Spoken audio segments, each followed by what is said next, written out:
நீங்கெல்லாம் வேலைக்கு போயிட்டு வந்தா உங்களுக்கு சம்பளம் கிடைச்சிரும். நாங்கெல்லாம் வேலைக்கு போயிட்டு உயிரோடு வந்தாதான் எங்களுக்கு சம்பளம் கிடைக்கும். உயிரை முதலீடு வைத்து செய்யும் ஒரே தொழில்தான் டிரைவர்கள். உலகமெங்கும் வாழ்ந்து கொண்டிருக்கும் அத்தனை ஓட்டுநர்களுக்கும் சமர்ப்பணம். நன்றி, வணக்கம். உடனே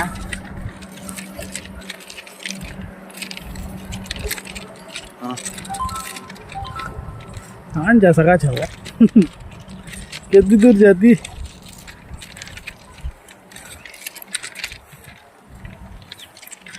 वंदे